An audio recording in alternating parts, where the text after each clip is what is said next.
నా పేరు కృష్ణశెట్టి గోవిందరావు, నర్సాపేట మండల జనసేన పార్టీ అధ్యక్షులు.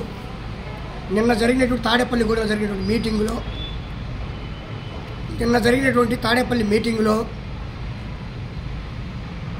తెలుగు జన విజయకేతన జెండా అనే కార్యక్రమం జరిగింది. అది భారీగా విజయవంతమైంది ఘనంగా.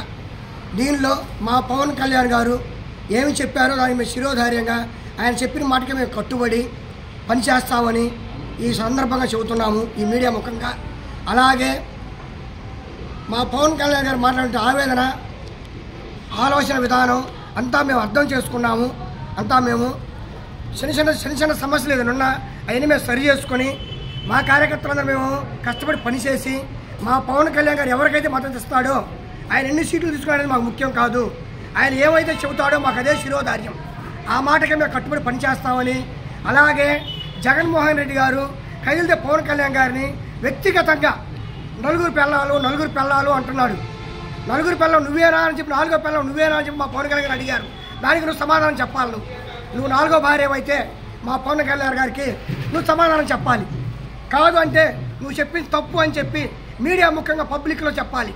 ఇది నేను చేసిన తప్పు అని. మీకు ఇళ్లలో ఆడవారు ఉన్నారు, అయినా మా నాయకుడు ఏ రోజు కూడా మీ ఆడవారిని కించపరిచి మాట్లాడలేదు. భారత మేడం గారు అన్నారే తప్ప ఏ రోజు మిమ్మల్ని కించపరిచి మాట్లాడలా. మా నాయకుడు మాకు అదే సూచనలు ఇచ్చాడు. మీరు ఎవరో కూడా నోరు జారి ఆడవారిని కించపరిచి మాట్లాడవద్దు, మీరు కంట్రోల్ తప్పొద్దు, మనం ఆడవారిని గౌరవిద్దాము అని చెప్పి మా నాయకుడు చెప్పారు. అలాగే నువ్వు చేసిన అభివృద్ధి ఏంటో ఈ ప్రజలకు చెప్పి నువ్వు ఓట్లు అడగాలి. నువ్వు మద్యపాన నిషేధం చేస్తేనే జనంలోకి వస్తాను అన్నావు. మద్యపాన నిషేధం చేశావా? మద్యపాన ఏరులై పారిచ్చావు. దొంగ మందులను నంపించి, కల్తీ మందులు నంపించి ప్రజల ప్రాణాలతో ఆడుకున్నావు నువ్వు. అలాగే సిపిఎస్ రద్దు చేస్తాను వారం రోజులు అన్నావు. సిపిఎస్ రద్దు చేశావా?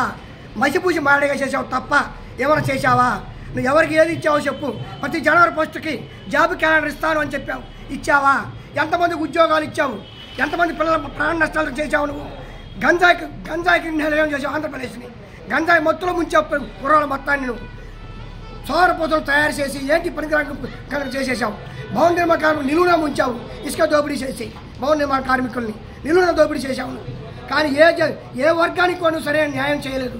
ఎవరిని కూడా సుఖశాంతులతో ఉండలేదు. నువ్వు బటన్ నొక్కావు, జనగమాలు 10 రూపాయలు ఇచ్చావు, ముందు 20 రూపాయలు నొక్కేసావు. ఎవరు సుఖశాంతులతో లేరు.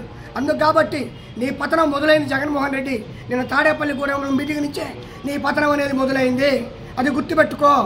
నువ్వేదో ఆడలేక మధ్యలో పగల కుట్టినట్టు ఏదేదో మాట్లాడి జనాలు రెచ్చగొట్టాలని చూస్తున్నావు. ఇక్కడ ఎవరో రెచ్చిపోవడానికి ఎవరూ లేరుడా. 2 రోజులు బాధ ఉంటుంది, 3వ రోజు శాంతి పడతాం, 4వ రోజు సపోర్ట్ చేస్తాం. అంతే తప్ప అంతమించి నువ్వు పీకేది ఏమీ లేదు. ఏమీ